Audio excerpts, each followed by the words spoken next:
So, how are you feeling?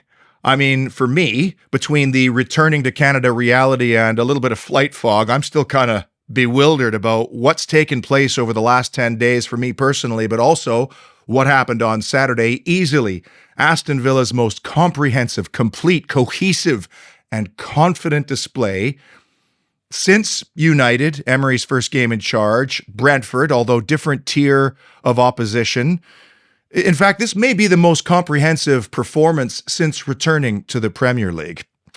And how do you like what I'm wearing here? It's a modern tribute third jersey, the Asics 93-95 era, provided by the lovely Samir Gaby. This is rare, this is beautiful, just like Samir himself, only this doesn't have the mellifluous and slightly South African accent that Samir has. And if you look hard enough, you could probably find this somewhere to purchase for yourself.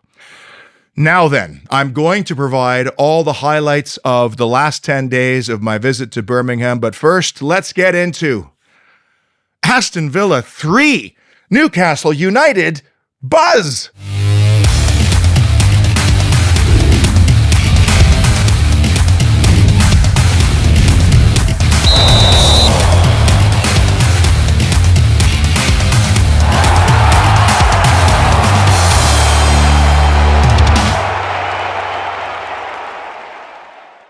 First off, not so bold prediction, but the exploits of Aston Villa on Saturday will have led to such euphoria and a lot of Villa lads using their dendonkers that we'll have a baby boom in exactly 9 months' time, during which the most popular name for boys will be Ollie and the most popular name for girls, Emery. Emery, what a lovely girl's name. Not Emma, not Emily, Emery. Let's now join our special correspondent at Villa Park, me. I've lost my voice, so I'm going to sound like I'm a 14-year-old, but I did catch up with a man who's almost as massive as the Villa himself, Mr. Max Stokes, or Max Stokes, as the Geordies might say.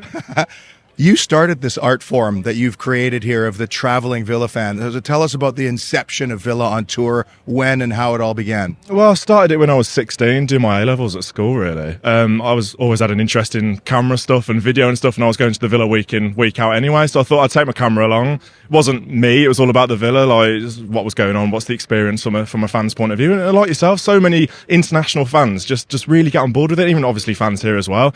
Can't experience going to the games, and I can bring that to them, so it's a pleasure to do. I really do enjoy it. And how flattered are you then that, years later, you look around and almost every Premier League club has somebody like you doing your thing? No, it's good. I really like it, and to meet those contacts with other clubs as well. Like I speak to people that you wouldn't normally speak to, people who do vlogs for other teams as well. I absolutely love it, and it's great to go to other clubs and meet up with them and everything like that. So it's just making friends as well, really. It's absolutely brilliant. I love it. I would love to know that that's your full-time job and that's all that you do, but it isn't, is it? I wish. No, I've got a full-time job as well. So it's nice to, obviously I'll do this at the weekend. It's a hobby sort of thing. I'll go to the Villa anyway, and just sort of doing Villa on Tour on the side. It's just a hobby, and it's a hobby that obviously he's doing really well and people enjoy. So I do love it. It's great. You do realize you're never allowed to get married and have children and keep doing this, right?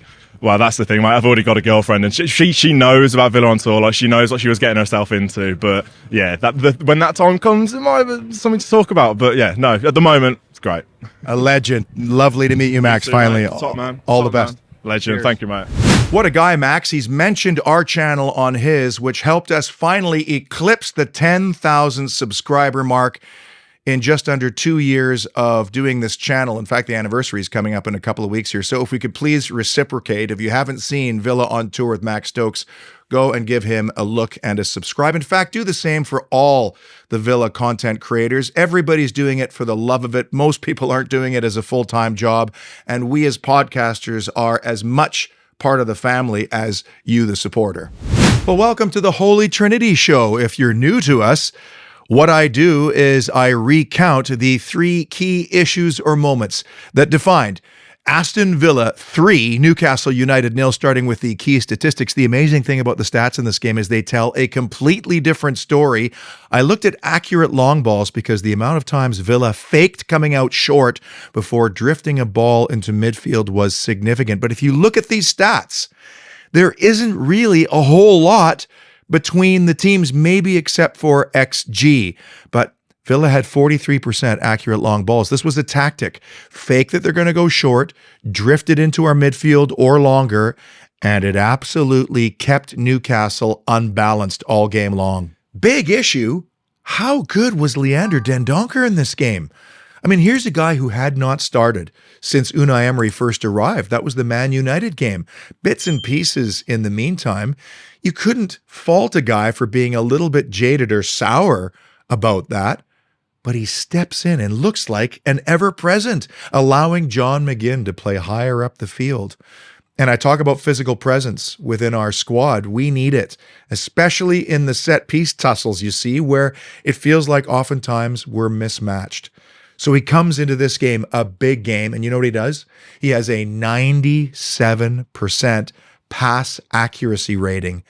That's 35 out of 36 completed passes. He wins 4 of 6 tackles and 6 of 8 ground duels. For a central midfielder in a game that depended so heavily on midfield domination, wow. Big issue. Dan Burn is going to require therapy after getting uncomfortably intimate with John McGinn's backside for the better part of 80 minutes. I mean, it was hard to tell where John McGinn began and Dan Burn ended, but this was one of so many individual key matchups throughout the park, the majority of which all kind of went the way of the guys wearing claret and blue strip. And Dan, if you need somebody to talk to share your feelings with, there's somebody always there to listen. Another key issue, Alex Moreno looks like an absolute bargain right now. This guy drove the ball forward 9 times, progressive carries, they call those. He's a guy who can get around the corner. He could split defenders with a pass, cut inside, ping in a ball for the strikers. He's developing an understanding with Jacob Ramsey. He can close down quickly. A lot of people questioned this signing, if you recall, his age, his position, whether we needed it, the price tag. He looks like an absolute bargain right now, and he's keeping Luca Dean out of the side, and Luca Dean knows he's going to have to fight to get back into it.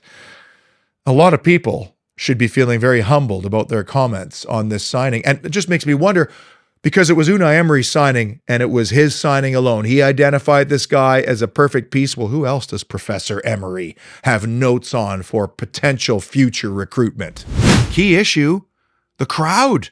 I mean, I only have 2 examples to compare with these last couple of games. The rest of that, it's been on the TV. But what I felt from being there, unconditionally supportive. And at times, patience. Like when Villa is moving the ball around to retain possession and maybe move the clock along a little bit, but then heavily invested and backing them, like when John McGinn made a tackle so many yards up the field on Dan Burn, everybody roared. I mean, it's an intelligent crowd, there's no question, but now we are getting that symbiotic relationship. The players are igniting those in the terraces, and the people in the terraces are igniting those on the field. And Unai Emery's been talking about that since he arrived, and it is happening. Major issue. In North America, we call them statement games. This is when one informed team meets up against another informed team. One will carry on with their form, the other will not. And that is a big factor at certain junctions of the season, especially now with this European race on. It wasn't just about the result. It was the performance that came with it. How many times in our history has Villa gone on a little run of form and then a big opponent comes along, usually at home, and Villa lose that game? This was an impactful performance and result. And anybody who doesn't legitimately put Aston Villa in the European conversation right now simply is not watching the actual matches. Key issue, Ollie's early chance. Some will say he should have scored. But the fact of the matter is Aston Villa opened up one of the league's best defenses with 1 pass and 1 run. And I think that rattled Newcastle because the goal didn't come long after. And think about it. There's the post, there's the goal. Then there's the one where Pope makes a great save off Watkins and Ramsey rattles the crossbar. Oh, if only he had just placed it and not gone for power. Easy for me to say with my illustrious Premier League scoring career, But I've had a tougher time opening up a can of beans than the way Aston Villa opened up Newcastle. That must have rattled them, like the boxer that takes one on the button in the early rounds and now he's wobbling around going, uh-oh. Just before I get into the big three issues or moments, I have to talk about what's happening from an overall standpoint here, because I've had the luxury and good fortune of being on the inside of teams that have gone on amazing runs and have built incredible momentum. And there are hallmarks to those teams. And one of them is cohesion, another is commitment, and then confidence. And those three things are happening in spades for Aston Villa right now. There is a joy to their football, but there is also fierce pragmatism and a paranoia of losing that you can see when they take their time on the ball or on restarts. Yes, Unai Emery is the leader of this charge, but I also see signs of internal accountability from the players. A great example. Young John Duran comes on late. He's 19 years of age. If ever there was a guy that would love to score his first goal because he hasn't got one yet, and to score against one of his idols' former teams, Tino Asprilla, Newcastle, now would be the time to do it. The game was still stretched because Newcastle was trying to get something, anything, out of a game in which they were humiliated in many ways. The ball comes to Duran in space, and what does he do? He doesn't go for goal. He runs to the corner. Oh my God, I'm getting goosebumps thinking about it. We are no longer talking about team, my friend. We are now delving into cult territory. I was half expecting to walk into that dressing room on the tour and find a skull and some candles in Bertrand Traore's stall. And by the way, I'm not here to judge, Bertie. You keep doing your wizardly things. Don't stop. Big issue number 3. Howe humbled. We weren't at our best today, said the always articulate and eloquent and adorable Eddie Howe. And that's what a manager would say when he gets his pants pulled down and gets a bare-bottom spanking in front of 42,000 people and millions more tuning in for the early lunchtime kickoff by the other manager, who tactically, completely destroyed them in every department on the park. Did you think Newcastle played poorly? I didn't think so. I didn't see stray balls or mistimed runs or any of that. It's just Villa were so much better. Why not just say that was one of the best performances against us all season long? Because that would have been the truth of the matter. And I just wondered if Unai Emery saying no to the tune factored into how Eddie Howe articulated the way things went down on Saturday. I saw a very frustrated figure on the sidelines on Saturday because maybe for the first time in his Newcastle tenure, he was exposed and exposed badly. It was man against boy, managerial-wise. And for the first time in his career, he's not fighting relegation here, Eddie Howe. He's being expected to keep Newcastle now in the Champions League places. And as I've said before, would you rather be the hunter or the hunted? I'll be very fascinated to see the Magpies' response after this, because that was a bitter blow in a big game. And speaking of managerial responses to how the game went, we had Unai Emery's post-match press conference on in the suite with no sound. If you had to walk in and just see the expression on his faces, you would have thought Aston Villa lost that game. And that's the sign of a team that has become addicted to the process of winning. And that is powerful because everybody is dialed in right now. Big issue number 2, the Brazilian battle. Brazilian battle sounds like some kind of a TV reality show involving estheticians, one I would never watch. But of all the marquee matchups in this game, I just talked about the managerial one. There were many of them, but this was the biggest matchup because of the control of midfield that was required to win this game. I said to a lot of people before we went inside, watch Douglas today. Do you think Douglas was up for that game against countrymen Bruno Guimaraes and Joe Linton? He was better than both of them put together and more influential. Guimaraes didn't know when to go, when to stay. He was completely flummoxed. Douglas was cool and calm on the ball, playing in the half spaces, keeping it ticking over, making the penetrating passes, and at sometimes the tackles. Douglas put his stall down for Seleção, which could be led by Carlo Ancelotti in the lead up to 2026. And I think he earned a very, very strong look in on Saturday. He's just heading into his prime now, Douglas. And how big was his contract extension? That was shrewd, and I love shrewd. And the number one big issue or moment that defined Aston Villa 3, Newcastle 0. Outstanding, Ollie. It's the highest player rating I've seen for a Villa player this season.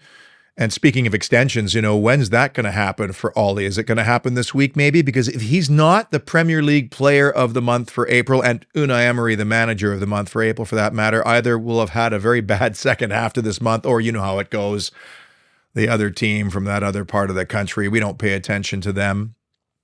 All Ollie Watkins needed was some guidance in the fine-tuning department. It's one thing to get that guidance. We know he's a hard worker. He did the hard work in the preseason. Unai Emery says he's one of the hardest working people in the team.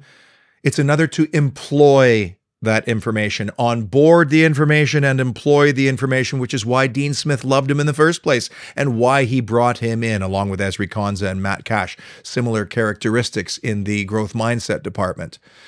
But now Ollie Watkins understands when to go and where to be, and he not just scored 2 goals, he set up a goal, he hits the post early on, he was denied by 2 great saves from Nick Pope, and he was millimeters offside on the through ball from Alex Moreno. And man, that stupid rule. I'll talk about that at some point, but I mean, it depends on where you measure. It was so tight. I'm so happy for this guy. You could see how happy his teammates are for him because he's got his 14 goals. That's his best ever, and he still has 7 to go. He hits the post more than any other Premier League player, which means he is millimeters away in a season from potentially being the 20-goal scorer that we've all known he probably could be. But he also helped set up the opening goal, which was brilliant. And I'm asking you, when this ball was sent into the penalty area, does Ollie Watkins even know that Jacob Ramsey is trailing? How could he? There's so little time. You'd think a guy on the run of form that Ollie Watkins was in would just go for goal. And maybe that's what everybody in black and white thought. What does he do? He guides the most sumptuous, cushioned header into the path of his teammate, who absolutely wallops it home. That goal, the power of it, made me tingle in my nethers. You know when the police comes to the door of a bad guy with a battering ram, and they ram it once and they ram it twice, and then there's the knockout one, boom, that busts the door wide open for everybody to flood in. That's how that goal felt from my vantage point. Well, after a performance like that, the points and categories that we follow throughout the season are going to improve, including the home record, which, if you want to get to be an elite team, if you're earning at least 2 points per home game, you're doing very well. Villa up to 29 out of a possible 48. VAR did us on the offside goal. Ollie Watkins with his Premier League best equaling 14. Against the top 6, now 7 of 27. That still needs to improve next year. And Emi Martinez hits the double-digit mark in clean sheets. Next up, Brentford. And here's my analysis. The Bees are themselves. I don't even need to talk about them. We battered them 4-0 before Unai Emery even arrived. Let's not talk about the opposition from here on in. Let's talk about Aston Villa maintaining this focus that they're on right now, because if they do, Brentford's not stopping them. And by the way, they're not in the best run of form right now either. Yes, we are doing this. There's Birmingham. There's someplace in Europe. Already 50 points gained on the season. There are 21 points left on the table. I figure Aston Villa needs to accrue 15 of those 21 points. That's 5 wins in order to be part of the Europa League at least next year. That sounds like a tall order. but Brentford's not in the best run of form. I know that's a tough away game. Fulham, same kind of story, coming to Villa Park on the following Tuesday. We've got an away trip to Wolves. Tottenham Hotspur should be quaking in their boots, given the run they're in right now and the form they're in coming to Villa Park later. Could Europa League qualification come down to away games at Old Trafford, at Anfield, or how about the last game of the season at home against Brighton, a team whose number we've had? But given the form, Europe is absolutely a possibility at this stage. Before I show you the highlights of the trip, I just wanted to say a sincere thank you to you for helping to make this the 10 greatest days of my life, without question. I knew there was a lot of pride in the Villa family, obviously. I didn't realize how proud the people of Birmingham are about their city and how hospitable and gracious and generous they were towards me and Sandra. And personally, I want to thank, first of all, Tony Gibson and Chris Woods, Woodsy and Gibbo. Chris Woods from the Cyber Q group. Even better defenders than Aston Villa right now if you're looking for cybersecurity. But these guys, by allowing me into their box for those 2 games, introduced me to so many really important people, including Jerry O'Halloran, who I'd never heard of before. But Jerry's like a wizard, introducing me to this person and that person, and Tony Morley, and a third of the European Cup winning squad, which was a thrill of a lifetime. And Tony Morley is such a lovely human, and I'm proud to call him a friend now. And this is going to change the evolution of the show. Just you wait till I tell you some of the things we're going to be doing over the coming years now. But Jerry also introduced me to Paul Handsaker and his dad, Ron, who were at Rotterdam and Anderlecht in 1982. I got to see and touch the medals and some of the most incredible memorabilia, stuff I could only dream of. Then there's the tour sponsor. Oh my God, Richard Davies from Midland Honda, not just my Canadian Villa cousin, but also, thank God, our driver for some of our excursions, because your streets flummox me, I'm not going to lie. Justin Hawthornes, another wizard who just knows who to call, make things happen. I got to see Villa Park inside and out because of Justin, and the U21s on Friday night. I could go on and on. You know who you are. By watching the show, you allowed me to go, and now I am psyched for the next couple of years. But most importantly, I want to thank my wife, Sandra. She had to step in at the last second and be the videographer. And not only was she the videographer and did a great job, but boy, was she charming in dealing with all the photos and greetings. And well, that's why I married her. Please enjoy my 10 days, the greatest 10 days of my life. I'll work on the Brummie accent.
Pete, welcome to the UK, welcome to the West Midlands, and welcome to Black Country Radio. Alex, what a lovely privilege to meet you, and you know, your listeners should know I flew to England for this interview on Black Country Radio, and it just happened to be a couple of Villa games, so I accommodated them. But honestly, it's a privilege to be on an award-winning radio station, by the way. Congratulations on that in November. Thank you very much. Your story is fascinating. I almost don't know where to start, but I suppose I have to start with this. Take us back 43 years. Take us back to 1979, 1980. How did a young boy from Vancouver, and presumably with no prior connection to the West Midlands, become a diehard Aston Villa fan? A lot of things had to kind of happen, and as you know, Alex, you don't choose your club. Aston Villa chooses you. Because Aston Villa was starting their run towards the 1980 championship, we started seeing Aston Villa, and all it took was seeing the club name, the badge, the colors, and the ground, and I was like, that's my club.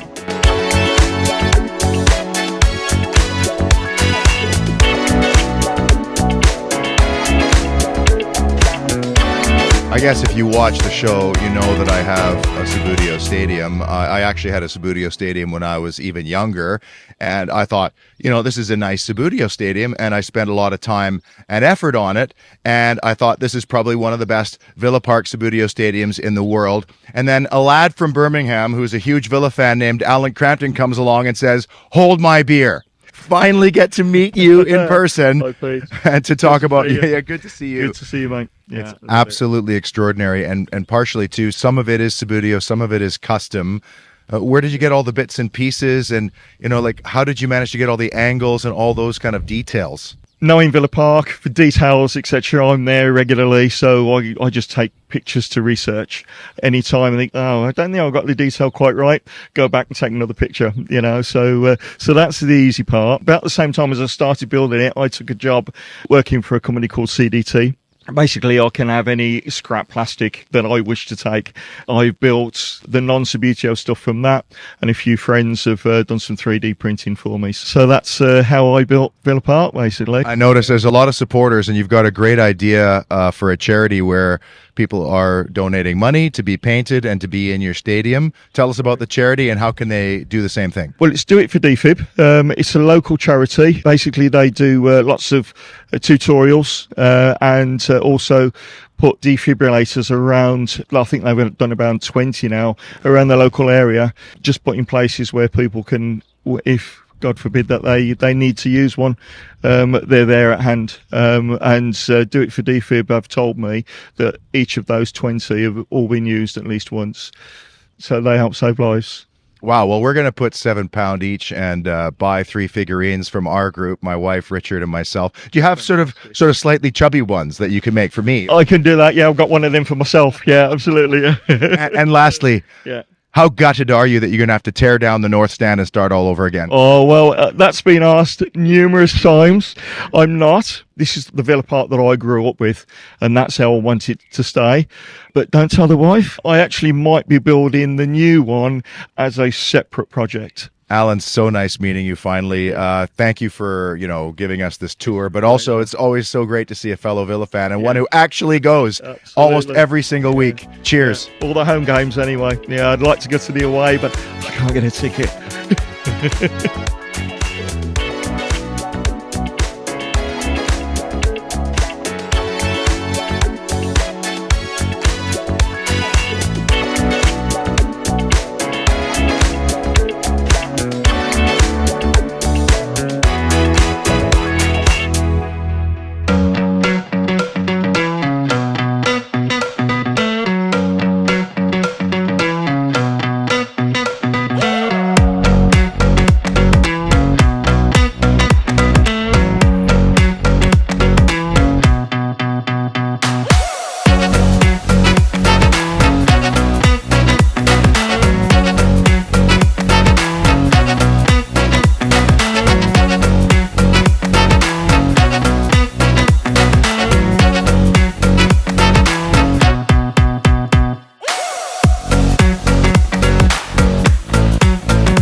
Oof, I almost forgot.